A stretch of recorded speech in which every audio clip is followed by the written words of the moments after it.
नमस्कार। आपका अखबार के इस अंक में आपका स्वागत है। मैं हूं प्रदीप सिंह। हम लोग जो कहते हैं हरि अनंत हरि कथा अनंता, तो जाहिर है कि ये भगवान के बारे में बात कही गई है कि भगवान अनंत हैं और उनकी कथा भी अनंत है। लेकिन इस ज़माने में यानी मॉडर्न डेज में एक और चीज़ जो है जिसकी कथा अनंत हो गई है, हालांकि वो हरि नहीं है, भगवान नहीं कह सकते, वो है ऑपरेशन सिंदूर। भारत का ऑपरेशन सिंदूर पाकिस्तान के खिलाफ। ये ऑपरेशन सिंदूर रुका नहीं है, तो जाहिर है कि इसकी कहानी कैसे रुक जाएगी। रोज़ नए नए तथ्य सामने आ रहे हैं, रोज़ नए नए तरीके से पाकिस्तान की बेइज्जती हो रही है, लेकिन पाकिस्तान पर इन बातों का कोई असर पड़ता नहीं है। वो फिर धूल झाड़ कर खड़ा हो जाता है और अपनी हार को जीत बताने की कोशिश करता है। तो देखिए, हमने जो प्रमाण दिए कि पाकिस्तान पर जो हमने हमला किया, जो स्ट्राइक की, जवाबी कार्रवाई की ऑपरेशन सिंदूर के जरिए, उसमें क्या क्या नुकसान पहुंचाया। अब जो तथ्य उभर कर आ रहे हैं और हमने जो बातें बताई वो सैटेलाइट इमेजेस के जरिए, हमने वीडियो दिखाए, हमने फोटोग्राफ्स दिखाए और पूरी प्रामाणिकता के साथ पूरी दुनिया को बताया कि हमने क्या किया। पूरी दुनिया ने माना भी, किसी ने हमारे दावे को खारिज नहीं किया। जो पाकिस्तान के समर्थक हैं उनमें भी ये कहने की हिम्मत नहीं हुई कि भारत जो दावा कर रहा है उसमें कोई तथ्य नहीं है या उसमें कोई दम नहीं है। तो हमको जो ये प्रमाण मिले थे, कैसे मिले थे? एक, जो सैटेलाइट इमेज के जरिए हमने प्रमाण जुटाए और दुनिया को दिखाया, एक ये है। दूसरा, इंटेलिजेंस के जरिए। और तीसरा, पाकिस्तान के लोगों के द्वारा जो वीडियो आए उस इलाके से, उनके जरिए। लेकिन एक और तथ्य अब सामने आया है, और वो तथ्य है ऐसा जिसका खंडन पाकिस्तान चाहे भी तो नहीं कर सकता। पाकिस्तान के 11 एयरबेस हमने तबाह कर दिए। जो F-16 अमेरिका से मिला था उसको फाइटर जेट, उसका जो ट्रेनिंग सेंटर था, जो हैंगर था, वो तबाह कर दिया है। उसके एवाक्स जो है उड़ा दिए हैं। आज की तारीख में स्थिति ये है कि पाकिस्तान के एयर बेस नॉन फंक्शनल हो गए हैं, वो काम करने की स्थिति में नहीं है। तो पाकिस्तान आज की तारीख में भारत के ऊपर कोई हवाई हमला करने की स्थिति में नहीं है। ये है पाकिस्तान की हालत। उसके कितने जेट गिरे, कितनी मिसाइलें नष्ट हुई, कितने हैंगर में ही खड़े रह गए जेट, उसके इंफ्रास्ट्रक्चर का कितना नुकसान हुआ, ये सब तो अपनी जगह पर है। सवाल ये है कि उसकी क्षमता का, कि जिस एयरफोर्स पर उसको इतना ज़्यादा गुमान था, उसकी ताकत हमने सिर्फ कुछ घंटे में ख़त्म कर दी। तो ये मॉडर्न वॉरफेयर का ये किस्सा, ये कहानी ऑपरेशन सिंदूर की बरसों बरस तक पढ़ाई जाएगी मिलिट्री एकेडमीज़ में, और बताया जाएगा कि भारत ने किस तरह से ये जंग कुछ घंटों में जीत ली। लेकिन मैं बात कर रहा था प्रमाण की। 2 जून को पाकिस्तान की एयरफोर्स और पाकिस्तान की मिलिट्री इंजीनियरिंग सर्विस दोनों ने टेंडर जारी किए बहुत सारे, और इन टेंडर्स में देखिए, आप वैसे तो छिपा सकते हैं, कह सकते हैं हमारा कोई नुकसान नहीं हुआ, जो नुकसान हुआ वो छोटा मोटा है। जब हमारे यहाँ मुख्य विपक्षी दल के नेता ही, जो प्रतिपक्ष के नेता हैं राज्यसभा में और कांग्रेस के अध्यक्ष हैं मल्लिकार्जुन खड़गे, वो कहते हैं छोटा मोटा किया, तो पाकिस्तान अगर ऐसा दावा करे तो इसमें कौन सी बड़ी बात है। लेकिन जब आप रिपेयर के लिए टेंडर जारी करते हैं, उसमें आप नहीं छिपा पाते, वहाँ झूठ नहीं बोल पाते। तो जो टेंडर जारी हुए हैं वो बता रहे हैं कि भारी पैमाने पर नुकसान हुआ है। तो ये टेंडर रिपेयर के लिए और उसके अलावा कंपोनेंट्स के रिप्लेसमेंट के लिए भी है। 2 जून को टेंडर जारी हुआ और 4 या 6 जून को टेंडर खुल चुका है, और उस टेंडर में ये शर्त थी कि बिना किसी कारण के, सुरक्षा कारणों से या तकनीकी आधार पर, कोई भी टेंडर रद्द किया जा सकता है। टेंडर में वही कंपनियां शामिल हो सकती हैं जिनको मान्यता मिली है मिलिट्री इंजीनियरिंग सर्विस से या पाकिस्तान एयरफोर्स से। पाकिस्तान ये बताने की कोशिश कर रहा है, ये दिखाने की कोशिश कर रहा है कि ये तो सामान्य टेंडर की प्रक्रिया है, साल में एक बार या किसी मौके पर जो है वो कोई टूट फूट कोई कमी आ गई है तो उसकी मरम्मत चलती रहती है।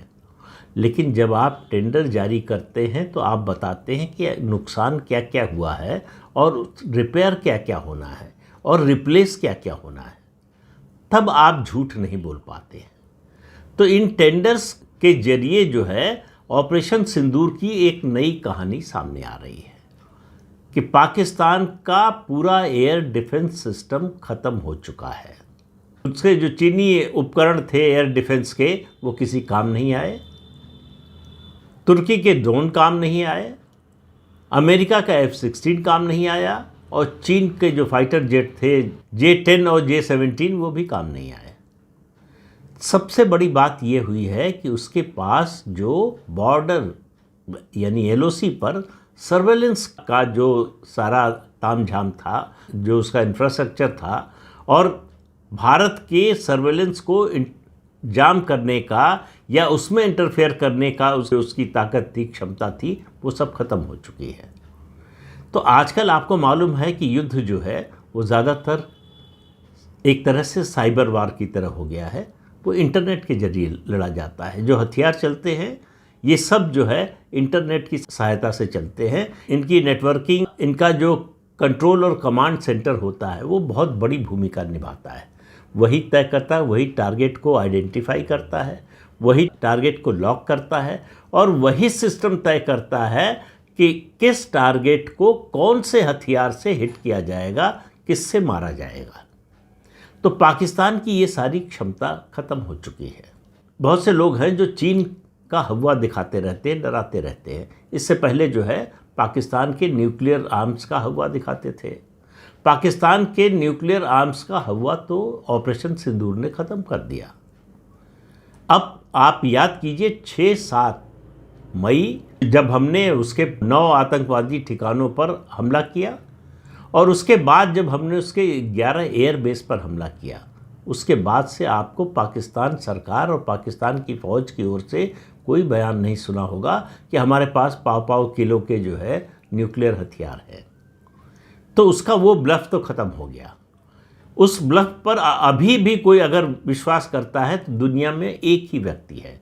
विश्वास नहीं करता है, वो उससे भी मालूम है सच्चाई, लेकिन उसे वो सार्वजनिक रूप से स्वीकार करने को तैयार नहीं है। नहीं, आसिम मुनीर नहीं, शहबाज शरीफ भी नहीं, वो है अमेरिका के राष्ट्रपति डोनाल्ड ट्रंप। वो आज तक ये गाना गा रहे हैं कि भारत और पाकिस्तान न्यूक्लियर वॉर के करीब थे, हमने रोक दी, लाखों लोगों की जान बचा दी।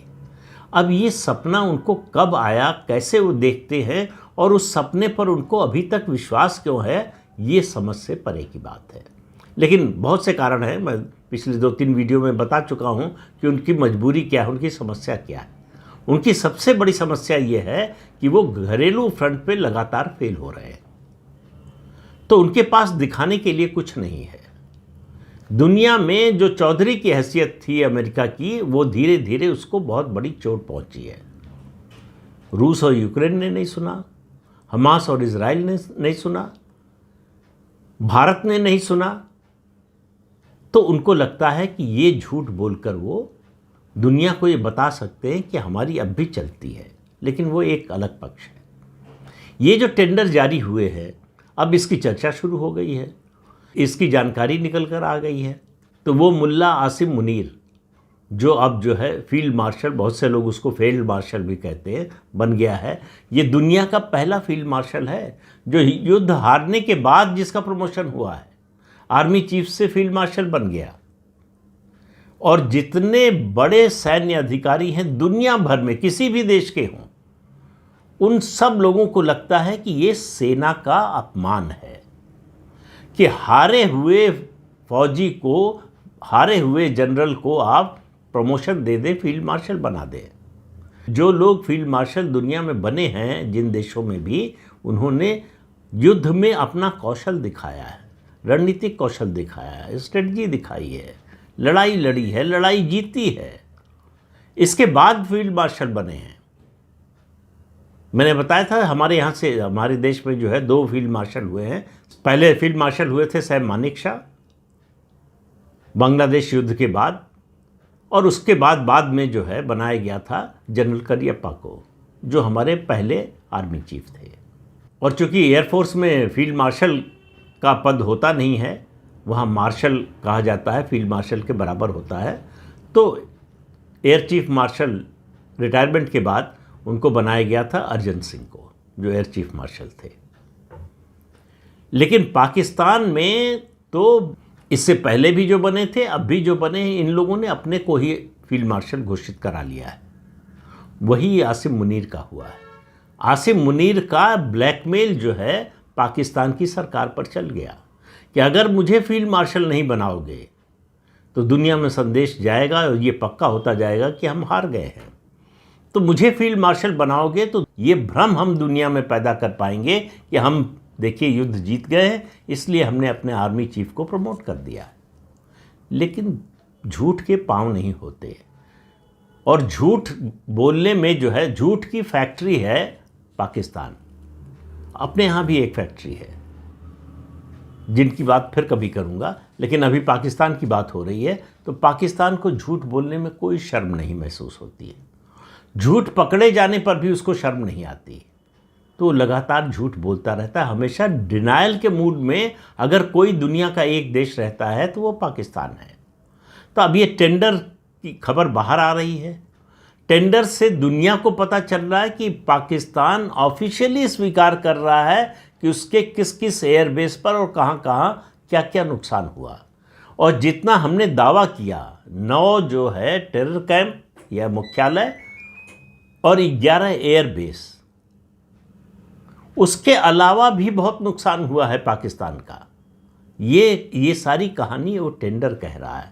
और ये टेंडर जो है पाकिस्तान सरकार का, पाकिस्तान एयरफोर्स और उनकी मिलिट्री इंजीनियरिंग सर्विस का ऑफिशियल डॉक्यूमेंट है। तो उससे पाकिस्तान इनकार करने की स्थिति में नहीं है।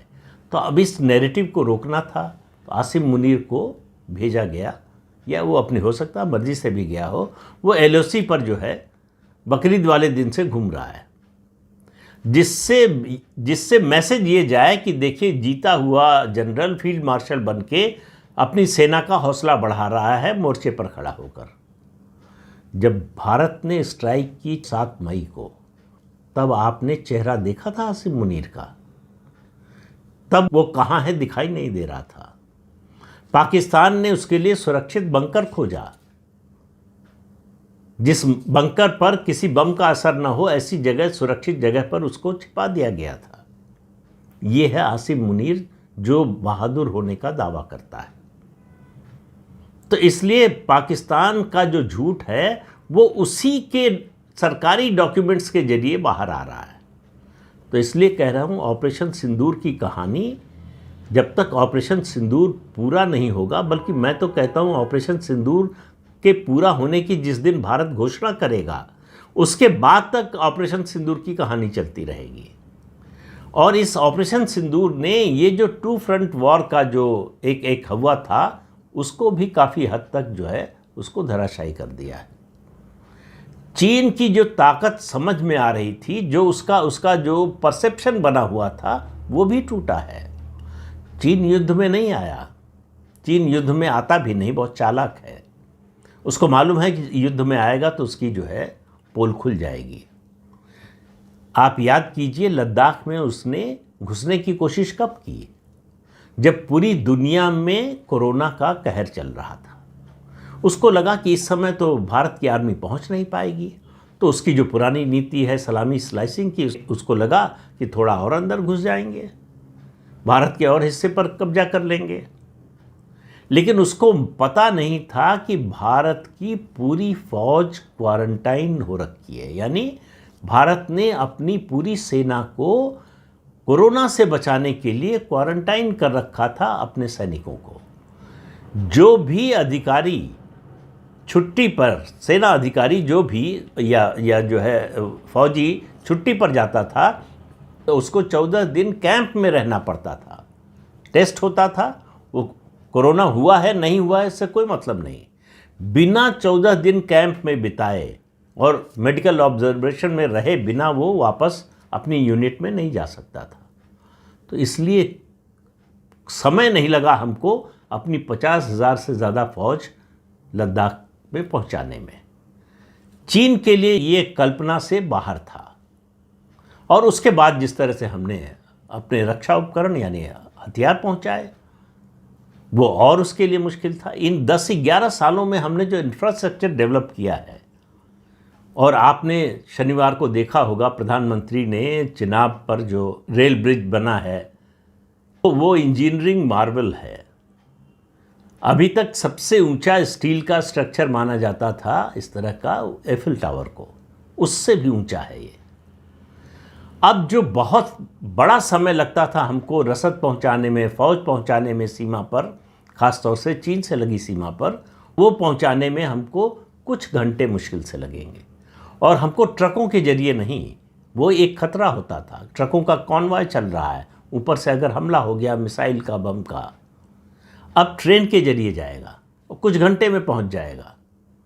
तो पहले जो है हमको रसद फौज को जो है वो इकट्ठा करके रखना पड़ता था, स्टोर करना पड़ता था कि अगर बर्फ़ गिरने लगेगी, रास्ता बंद हो जाएगा, तो उस समय रसद कैसे पहुंचेगी।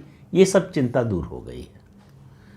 और दूसरा, चीन के जो इक्विपमेंट हैं उनकी गुणवत्ता पूरी दुनिया के सामने आ गई है। इस बात को हल्के में मत लीजिए। चीन का बनाया हुआ कोई सामान क्वालिटी के स्टैंडर्ड पर खरा नहीं उतरता, ये पूरी दुनिया ने जान लिया। तो चीन कभी सीधे युद्ध में नहीं आएगा भारत के साथ। और ये संदेश जो है ताइवान को भी चला गया है, जिसको डराता रहता है चीन, कि चीन के जो इक्विपमेंट हैं वो जितना दावा करता है उनके मजबूत होने का, उनके ताकतवर होने का, उनकी क्वालिटी को लेकर वो जो दावा करता है, वो सब खोखला है। तो चीन की पूरी आर्म्स इंडस्ट्री पर, उसका जो डिफेंस इंडस्ट्रियल कॉरिडोर है, उस पर बड़ा असर पड़ने वाला है आने वाले दिनों में, और उसका असर शुरू हो गया है। जो उसकी ऑर्डिनेंस फैक्ट्रीज हैं, कंपनियां हैं, उनके शेयर प्राइस गिरने लगे हैं। ऑर्डर जो है भारत की ओर ज़्यादा आ रहा है, इंक्वायरी भी आ रही है, ऑर्डर भी आ रहा है। भारत ने अपने रक्षा उपकरणों के, जो देशी रक्षा उपकरण हैं, उनकी गुणवत्ता साबित कर, उनका इफेक्टिवनेस साबित कर दिया कि कितने प्रभावशाली हैं। तो इसलिए ये टू फ्रंट वॉर की जो बोगी थी, उसको एक तरह से ख़त्म तो नहीं कहना चाहिए कि क्योंकि चीन कुछ नहीं करेगा और कभी नहीं करेगा, ये तो नहीं कह सकते, लेकिन इतना तय है, चीन का खतरा जो ऑपरेशन सिंदूर से पहले इतना बड़ा दिखाई देता था, अब उसकी मात्रा घटकर छोटी सी हो गई है। चीन खतरा है, पाकिस्तान से बड़ा दुश्मन है, और वो बना रहेगा। तो चीन को, शुनजू की बात मैं आपको याद दिला दूं, चीन की बात हुई है, तो उन्होंने कहा था कि अगर आप अपने दुश्मन की कमज़ोरी और अपनी ताकत, इन दोनों के बारे में जानते हैं, तो 100 में से 100 युद्ध जीतेंगे। तो भारत को अपनी ताकत का पता चल गया और अपने दुश्मन की कमज़ोरी का पता चल गया। अब इस बाकी अर्थ आप खुद निकाल लीजिए। तो इस अंक में इतना ही। अगले अंक में फिर मिलेंगे किसी नए मुद्दे के साथ। तब तक के लिए अनुमति दीजिए। आपसे अनुरोध है कि चैनल देखिए, शेयर कीजिए, लाइक कीजिए और सब्सक्राइब जरूर कीजिए। नमस्कार।